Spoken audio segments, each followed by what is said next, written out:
مكسب نادي شباب بلوزداد في الجزائر، وده اول مكسب للزمالك في تاريخه خالص. تمام الحمد لله، لعيبه رجاله واداء حلو.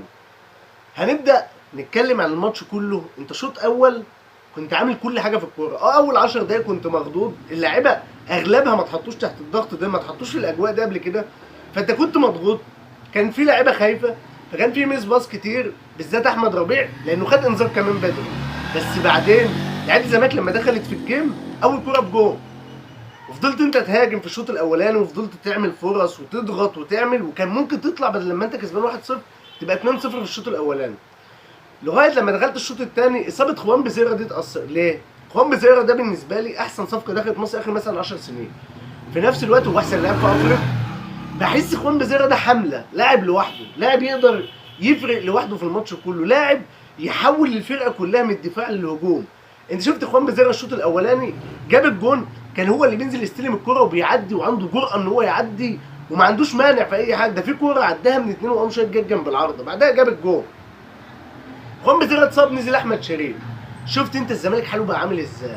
مش عارف تطلع كوره لقدام، مش عارف تروح بالكوره على الجون هناك. جونهم احنا ما شفناهوش الشوط الثاني كله، حتى الكوره اللي شفناها كانت تسلل. مفيش، الجون بتاعهم خلاص انت مش عارف توصل له، مش عارف تطلع كوره من تحت لقدام، مش عارف.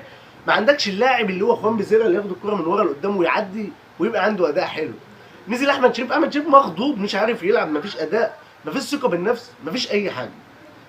عندك انا عايز اتكلم على كذا لاعب منهم المهدي سليمان. هتقول لي المهدي سليمان غلط، انا اقول لك غلط او كل حاجه، بس الكوره جت في ايد اللاعب وما اتحسبتش جون، فخلاص حوش الغلطه. بعدها بدقيقه صاد الكوره بجون، لو دخلت فيه جون مش هتلومه، مش هتقول عليه اي حاجه. هو عمل اللي عليه وزياده في الماتش يا جماعه، وصد الكوره صعبه، هيعمل ايه تاني؟ الراجل ده بالنسبه لي هو امن واحد واكتر واحد انا اثق فيه وهو واقف جون للزمالك. انا ببقى واثق في المهدي طالما هو واقف جون.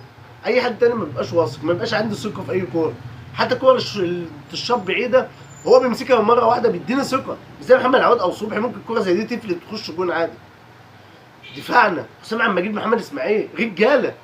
اللعيبه بتحط دماغها في اي كوره من غير ما تخاف على نفسها ولا اي حاجه. ما شاء الله ما شاء الله، اداء رهيب من الاثنين. احمد فتوح باك شمال عالمي. عمر جابر، عارف الناس عايزه محمد ابراهيم تلعب وانا عايز محمد ابراهيم يلعب على اساس، بس عمر كان عامل ماتش حلو. عمر راجل في الملعب والله.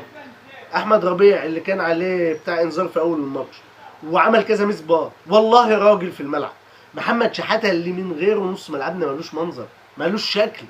محمد شحاته هو نص الملعب اللي لازم انت تبني على الواد ده. محمد شحاته لعيب كبير قوي يا جماعه، شفناه لما ما لعبش ماتش انبي انت ما كنتش موجود في الملعب وخسرت.